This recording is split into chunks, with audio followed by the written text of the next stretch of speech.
The Bible's greatest mystery revealed: who was Cain's wife? In the silence after the first murder, the earth drank Abel's blood, and Cain fled, terrified, not just of God's judgment, but of others out there. Others. Who were they? If only 4 people existed, why did Cain cry, "Whoever finds me will kill me"? What if the Bible is hinting at something far deeper, something humanity was never meant to forget? This isn't just a story of jealousy and murder. It's a mystery buried in the roots of creation, a secret about Cain's wife, the forgotten children of Adam and Eve, and the fragile line between God's justice and mercy. The greatest mystery: who was Cain's wife? If Adam and Eve were the very first people on earth, then where did Cain find his wife? And why was Cain terrified that anyone who finds me will kill me, if supposedly only 4 people existed at that moment? This question has echoed across centuries, whispered in churches, pondered in homes, and debated in seminaries. Could it be that this ancient mystery holds a key to understanding humanity's earliest days and even the very heart of God's plan? The world was still young then, fresh and raw, its soil still damp with the memory of Eden's perfection. Paradise had been lost, and now Adam and Eve labored outside its gates under a sun that seemed harsher, with thorns and thistles sprouting from cursed ground. Yet even here, life continued. Their firstborn, Cain, grew into a man of the soil. His hands were rough, scarred from years of tilling the stubborn earth, coaxing crops from a world no longer eager to yield its fruit. His younger brother, Abel, tended flocks that grazed under open skies, animals still carrying the faint memory of a time before death had entered creation. Both brothers knew of God. Both understood worship. But when the time came to bring their offerings before the Creator, their hearts were revealed. Abel selected the very best from his flock. He chose the firstborn lambs, fat and flawless, lifting them with trembling hands as smoke rose heavenward. His gift was pure devotion, a surrender of what was most precious. Cain, on the other hand, gathered some of his crops, not the first fruits, not the finest, just some.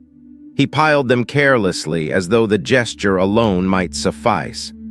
And God, who sees not just the gift but the heart of the giver, looked with favor upon Abel's offering. But to Cain's he gave no regard. At that moment the first seeds of bitterness took root in Cain's heart. His face darkened. His fists clenched. The soil he had worked so faithfully now seemed to mock him. But God spoke gently to Cain.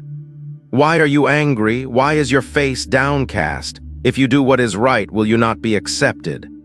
But if you do not, sin is crouching at your door. It desires to have you, but you must rule over it."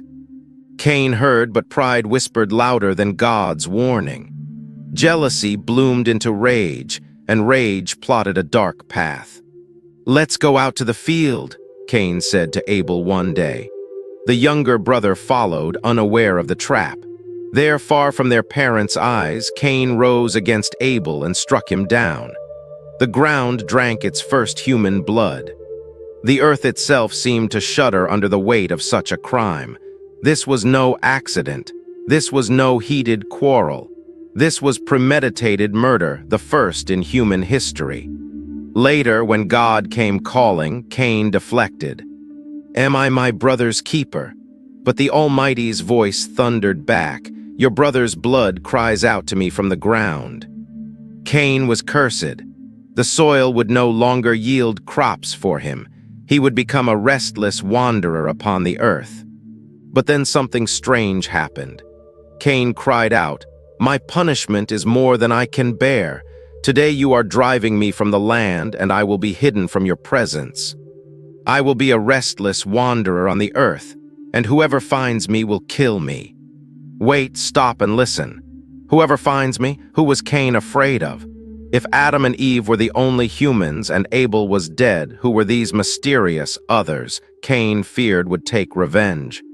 And why, in response, did God place a protective mark on Cain, declaring, "Whoever kills Cain will suffer vengeance 7 times over"? Was God protecting Cain from imaginary threats? Or does this reveal a truth about early humanity that we have missed all along? Could there have already been others, men and women unknown to us, living beyond the edge of the biblical narrative? Or does the answer lie closer to home, in a verse so brief that most readers overlook it entirely? Genesis 5, 4 whispers of other sons and daughters born to Adam and Eve. Could Cain's wife have been one of these unnamed daughters? And if so, what does this mean for our understanding of the earliest families? This mystery is no simple riddle. It is a doorway into profound questions about human origins, divine design, and the mercy of a God who writes redemption even in the blood-stained soil of our failures. The wrath and the curse, Cain's fear of others. The air felt heavier that day, as though the earth itself was holding its breath. Cain stood before the Almighty, the same hands that once worked the soil now stained with the blood of his brother. His heart pounded in his chest, but not with remorse. Instead, it was a twisted mix of fear, anger, and confusion. The voice of God, once gentle in the garden, now thundered with holy grief. "What have you done? Your brother's blood cries out to me from the ground." The weight of those words crushed Cain like the stones he once used to till the land. The ground, his companion in labor, had turned against him. And now God's judgment fell upon him like a shadow too heavy to escape. "You are cursed from the ground," said the Lord, "which has opened its mouth to receive your brother's blood from your hand. When you work the soil, it will no longer yield its crops for you. You shall be a restless wanderer on the earth." Cain's lips trembled. The thought of being cut off from the land, from the presence of God, sent a cold fear through his veins. No roots, no home, no future, only wandering. "My punishment is more than I can bear," Cain cried out. "Today you are driving me from the land, and I will be hidden from your presence. I will be a restless wanderer on the earth, and whoever finds me will kill me." Those words hung in the air like a riddle. Whoever finds me. But who, Cain? The world, as far as the narrative has told us, contained only Adam, Eve, and Cain himself. Abel was gone. If no others existed, whom did Cain fear? Was this guilt twisting his mind? Or was there something and someone beyond the borders of Eden's memory that we are not told? God, in his mysterious wisdom, did not dismiss Cain's fear as foolishness. Instead, he answered it with an act of strange mercy. "Not so. Anyone who kills Cain will suffer vengeance 7 times over." And the Lord placed a mark upon Cain, a sign known only to God and the heavens to warn any would-be avenger. "Touch not this man." It was a mark that spoke 2 truths at once. To Cain, it was both protection and reminder. He could not return to the life he knew, but he would not die at the hands of others. To humanity, it was a declaration that vengeance belonged to God alone, not to man. But the mystery deepened. Why would God mark Cain to protect him from people who, we assume, did not exist? Could it be that Adam and Eve, in their centuries of life, had other children, sons and daughters unnamed in the early chapters of Genesis? Or were there others, descendants of a plan beyond what our eyes have seen, living on the fringes of this ancient world? Cain turned and walked away, the weight of the curse heavy upon his shoulders. Each step carried him further into the unknown. He had murdered his brother, defied his maker, and yet he was still alive, wandering with a mark no man dared challenge. The land stretched before him, vast and silent. Somewhere out there, people existed. Whether they were brothers, sisters, or strangers, Cain now feared them all. The restless wanderer became a fugitive not only from God, but from the very community that might have claimed him as family. This moment marked a turning point in human history. It was the first time justice and mercy collided on the blood-stained ground. The curse would define Cain's journey, but the mark would preserve his life. But the question lingers like smoke rising from Abel's altar. Who were the others Cain feared? Was this the first clue that the human story is bigger, more complex than we have imagined? And why would God care so deeply for a murderer as to shield him from harm? As Cain faded into the horizon, the ground no longer his friend, and the presence of God no longer near, the mystery only deepened. What awaited him beyond the edge of this cursed land? And what does his fear reveal about the early days of humanity? The answer lies in a hidden truth, a detail in Scripture so small most readers miss it entirely. Could it be that Cain was not as alone as we've always thought? Unveiling the mystery of Cain's wife. The question lingers like a shadow at the edge of Eden. If Adam and Eve were truly the first humans, where did Cain find a wife? Was she a stranger wandering in some forgotten land? Or was there a deeper truth hidden within the folds of Scripture, waiting for eyes willing to see? Genesis whispers the answer softly, almost in passing. After Seth was born, Adam lived 800 years and had other sons and daughters. These unnamed children, born over centuries, became the silent foundation of humanity's growth. Their names were not recorded in the canonical text, but their existence was essential. Cain, cursed and marked, wandered far from the land of his parents. Yet even in his exile, life did not end for him. He took a wife, and together they bore a son named Enoch. In the ancient text known as the Book of Jubilees, this wife is given a name, Awan. She was Cain's sister, born after the expulsion from Eden, and in her womb carried the seed of a new generation. To modern ears, the idea of Cain marrying his sister sounds strange, even disturbing. But in the dawn of creation, the world was a different place. The bloodlines of Adam and Eve were pure, untouched by the mutations and flaws that centuries of sin and decay would bring.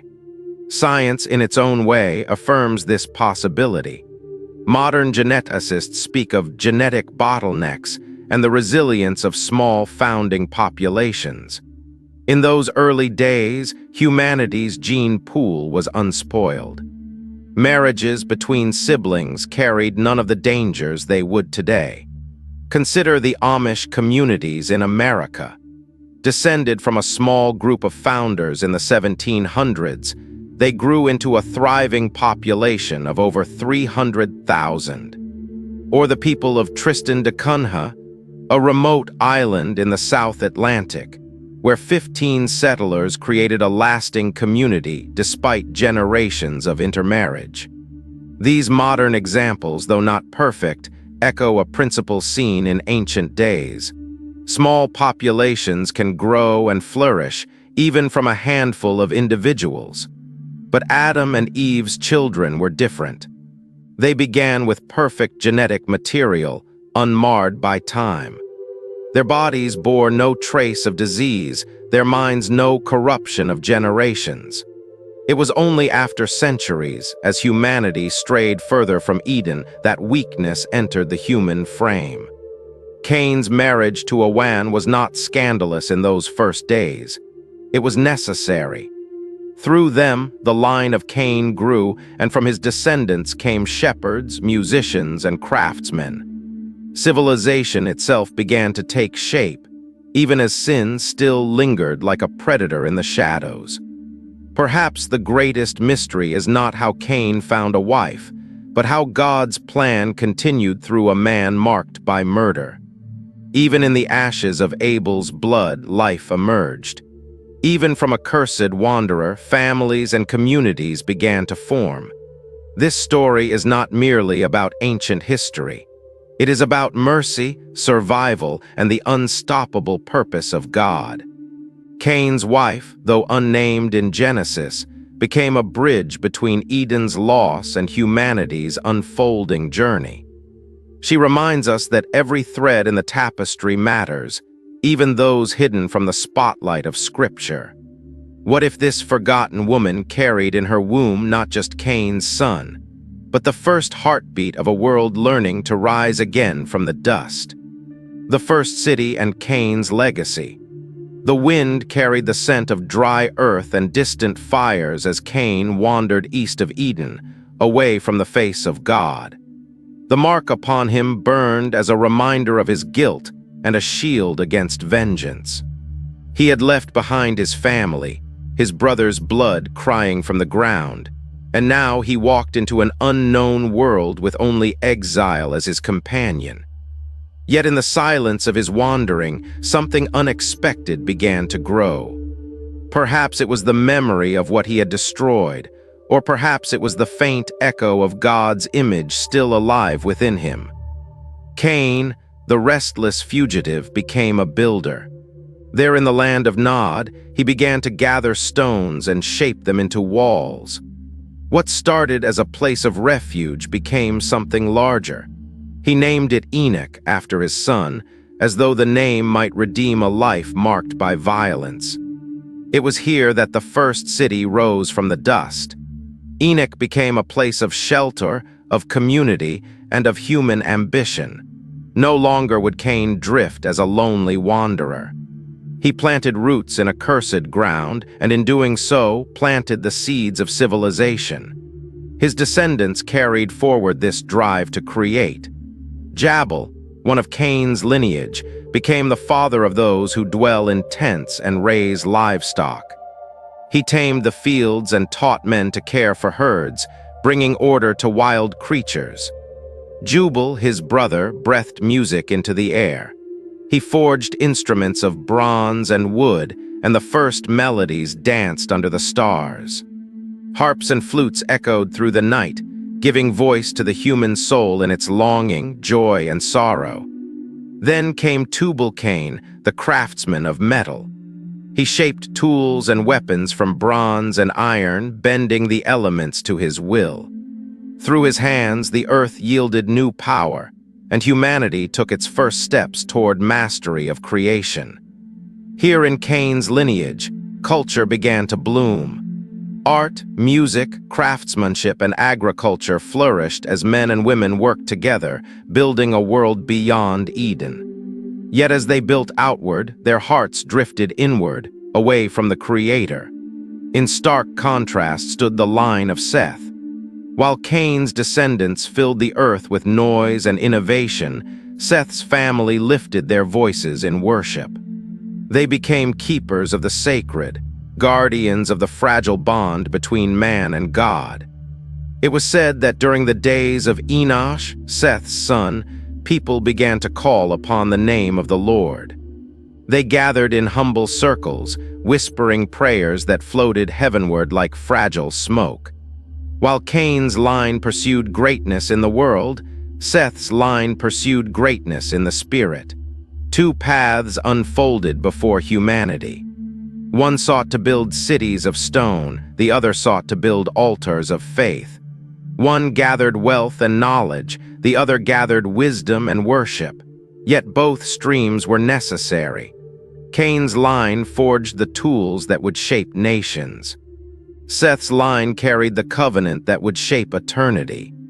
And so, the story of humanity moved forward, marked by this tension between creation and consecration, between the work of hands and the posture of hearts.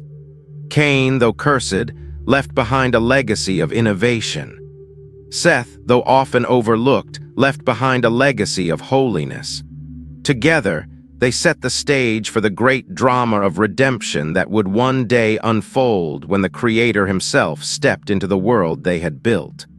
The first city was more than a cluster of stones. It was a symbol of humanity's longing for permanence, even in a world touched by exile.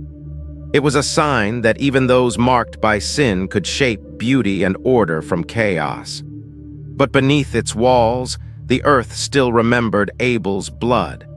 And the heavens still waited for the day when justice and mercy would meet again.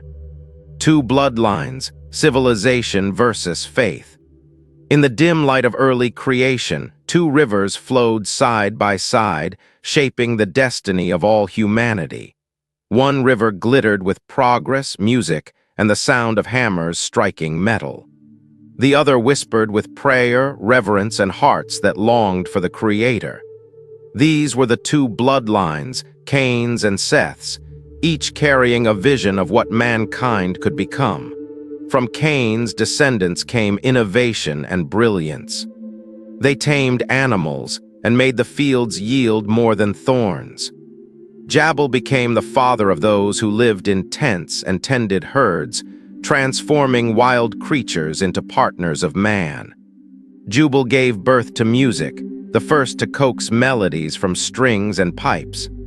Around the fires of Enoch, the sound of harps and flutes filled the night, weaving joy and sorrow into song. Tubal-Cain worked metal with fire and skill, crafting tools for harvest and weapons for war. Through their hands, the earth gave up its secrets. Cain's line built walls, instruments, and civilizations. They reached for the heavens with ambition and adorned their lives with art and power. Yet, as their cities rose, their hearts sank further from the God who had shaped them from dust. The mark of Cain became not only a warning, but a symbol of a lineage enthralled by creation while neglecting the Creator. Seth's line, in contrast, walked softly on the earth. They were not builders of cities, but builders of altars. From Enosh, Seth's son, came a profound turning point. It was in his days that men began to call upon the name of the Lord. While Cain's descendants filled the air with music and the clang of metal, Seth's children filled it with prayers that rose like incense to heaven. They remembered Eden, not as a place of loss, but as a promise of restoration. From Adam's stories of walking with God in the cool of the day, Seth's line nurtured hope that the Creator's presence could be found again. This hope burned like a fragile flame in a darkening world. Two paths lay before humanity. One pursued mastery of the earth, the other pursued intimacy with its maker. One gave rise to culture and technology, the other to worship and obedience, yet neither path alone could sustain mankind. Civilization without faith becomes hollow and dangerous. Faith without action withers into obscurity. It is no accident that these two streams eventually merged. Through Seth's lineage came Noah, a righteous man in a corrupt age. And through him, the earth would be cleansed and humanity reborn. But even then, echoes of Cain's ingenuity remained, shaping tools, art, and the very ark that would save creation. This is the great paradox of human existence. God had breathed both creativity and conscience into Adam's race. Cain's line embodied humanity's creative brilliance. Seth's line carried its spiritual heartbeat. Together they reflect the dual nature of man, called to cultivate the earth yet never forgetful of the one who formed it. As the generations grew, so too did the tension. Would mankind's hands build monuments to themselves, or would they lift them in surrender to God? This question lingered over the two bloodlines like a storm cloud waiting to break. In this fragile balance lies the story of humanity. Two wings of the same being, one soaring toward achievement, the other yearning for heaven. Only when both are in harmony can mankind truly rise. Climax and redemption. The earth trembled under the weight of sin as generations passed. From the blood of Abel crying out in the soil to the rising towers of Cain's city, humanity stood at a crossroads between ruin and restoration. Yet even in a world marred by rebellion, the Creator's mercy moved like a river, carving new paths through hardened hearts. Cain, marked and cast out, had become a builder. His hands, once stained with his brother's blood, now shaped walls and streets. In the land of Nod, he raised a city and named it Enoch after his son, as if to leave a legacy more lasting than his shame. It was a fragile attempt at redemption, but a step nonetheless. From his line came shepherds and musicians, smiths and craftsmen. Civilization blossomed under their efforts, and yet the ache of separation from God lingered. As flutes sang in the night and metal glowed in furnaces, the heavens remained silent, waiting for hearts to turn back. Here lies the paradox. Cain, the murderer, became the father of invention. His descendants advanced the arts, agriculture, and technology, unknowingly laying foundations for the survival of mankind. And in this strange twist, we see a glimpse of divine grace. God allowed even the fallen to contribute to his plan, weaving their efforts into the greater tapestry of history. Justice had marked Cain with exile, but mercy had marked him with protection. Though he had failed, God did not allow his failure to erase his purpose. This is the mystery of redemption, that even those furthest from Eden could still be part of the story. In Seth's line, worship burned like a steady flame. They called on the name of the Lord, preserving faith while the world around them grew restless. From them would come Noah, a righteous man whose obedience would carry humanity through the waters of judgment. The two rivers, civilization and faith, were never meant to flow apart forever. They were designed to meet, to merge, to bring forth a humanity both creative and consecrated. The story of Cain's wife, whether a Wan as ancient texts suggest or another unnamed daughter of Eve, is not just about origins. It is about hope. It whispers that even from the darkest choices, new life can emerge. Perhaps the greatest truth of Cain's tale is this: the same hands that built a city once shed innocent blood. And yet, by God's mercy, those hands were not doomed to destruction. They became hands that created, shaped, and left a legacy for future generations. If there is redemption for Cain, what does that say about the rest of us? Could it be that the Creator still calls even the most broken among us to rise, rebuild, and leave behind a mark of grace? And what of Cain's wife?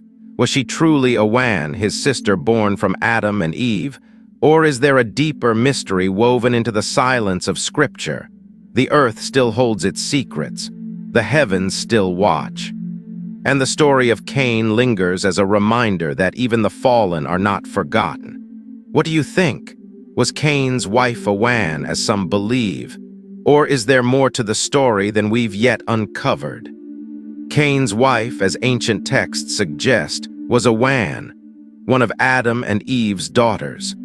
Though her name is often forgotten in the biblical account, her role was vital in the unfolding story of humanity. From their union came generations that shaped both culture and history, reminding us that even in a fallen world, God's plan continues through imperfect people. This story reminds us that no matter how far we've strayed, God's mercy is still greater than our failures. It calls us to pause, to reflect, and to remember that His justice is always wrapped in love, and His warnings are invitations to return to Him. Perhaps Cain's story isn't just about the past, it's about us, about how we choose to live today. If this touched your heart, don't forget to like this video, subscribe to Bible Story Secrets, and share in the comments what God's teachings mean to you. And stay with us. In the coming videos, we'll uncover even more hidden mysteries of the Bible, sacred stories, divine secrets, and timeless wisdom that can guide your spiritual life in ways you've never imagined.